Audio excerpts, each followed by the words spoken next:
उसके उपरांत श्री कृष्ण भगवान बोले, हे अर्जुन, ज्ञानों में भी अति उत्तम परम ज्ञान को मैं फिर भी तेरे लिए कहूँगा कि जिसको जानकर सब मुनिजन इस संसार से मुक्त होकर परम सिद्ध को प्राप्त हो गए हैं। हे अर्जुन, इस ज्ञान को आश्रय करके अर्थात धारण करके मेरे स्वरूप को प्राप्त हुए पुरुष सृष्टि के आदि में पुनः उत्पन्न नहीं होते हैं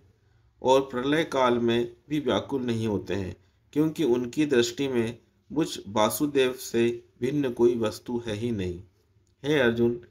मेरी महत बहम रूप प्रकृति अर्थात त्रिगुणमयी माया संपूर्ण भूतों की योनि है, अर्थात गर्भाधान का स्थान है, और मैं उस योनि में चेतन रूप बीज को स्थापन करता हूँ।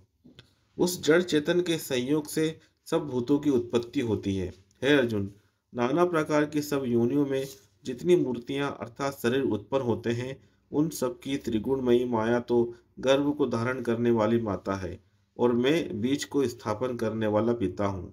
हे अर्जुन, सत्वगुण, रजोगुण और तमोगुण ऐसे ये प्रकृति से उत्पन्न हुए तीनों गुण इस अविनाशी जीवात्मा जीवात्मा को शरीर में बांधते हैं। हे निष्पाम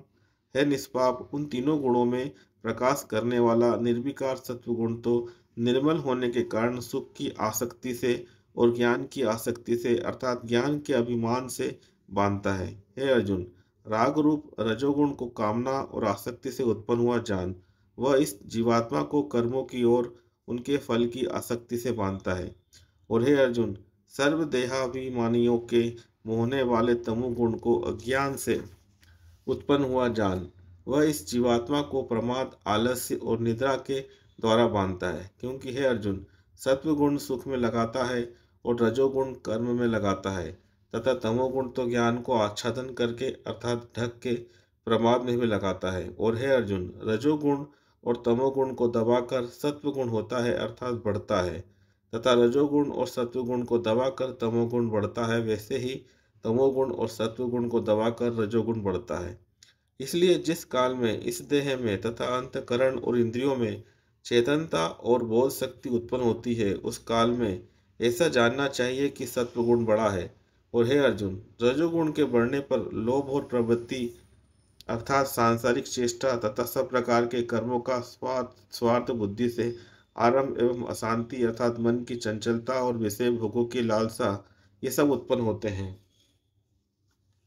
तथा हे अर्जुन, तमोगुण के बढ़ने पर अंतकरण और इंद्रियों में अप्रकाश एवं कर्तव्य कर्मों में अप्रवृत्ति और प्रमाद अर्थात व्यर्थ चेष्टा और निद्रादि अंतकरण की मोहिनी वृत्तियां, यह सभी उत्पन्न होते हैं।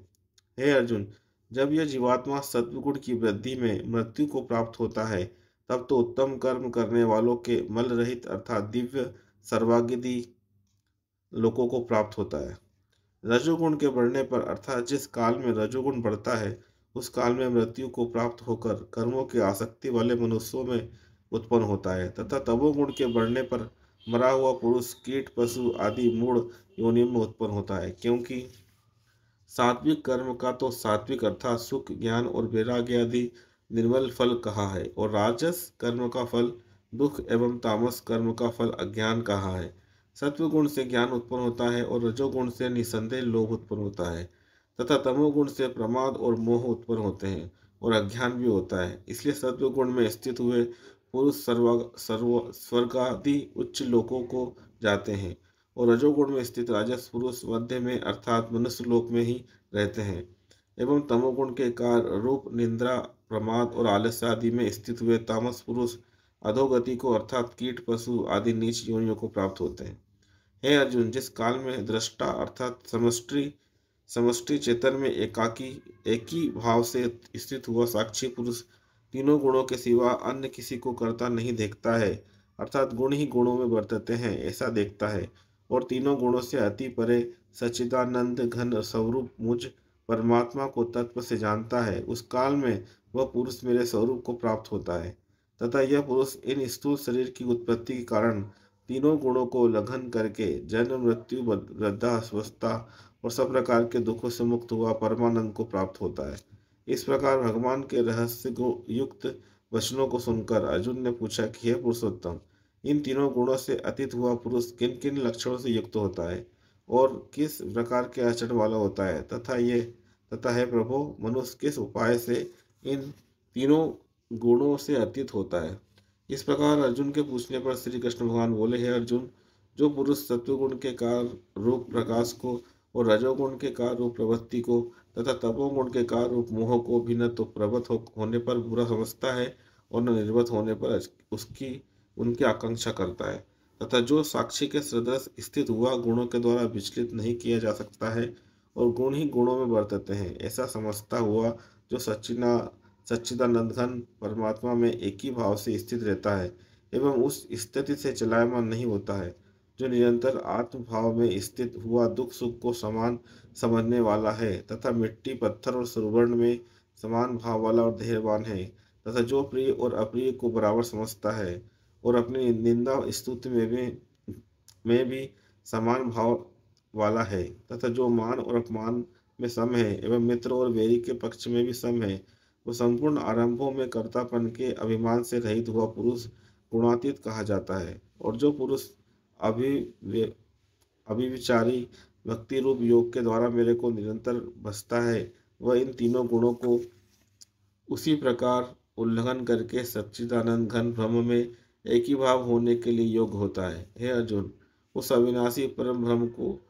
का और जो अमृत का तथा नित्य धर्म का और अखंड एकरस आनंद का मैं ही आश्रय हूँ, अर्थात उपर्युक्त ब्रह्म, अमृत, अव्यय और शाश्वत धर्म तथा एकांतिक सुख, ये सब मेरे ही नाम है, इसलिए इनका मैं परम आश्रय हूँ। यहाँ पर 14वां अध्याय समाप्त होता है। 15वां अध्याय नेक्स्ट वीडियो में मिलेगा। आपका दिन शुभ रहे। धन्यवाद।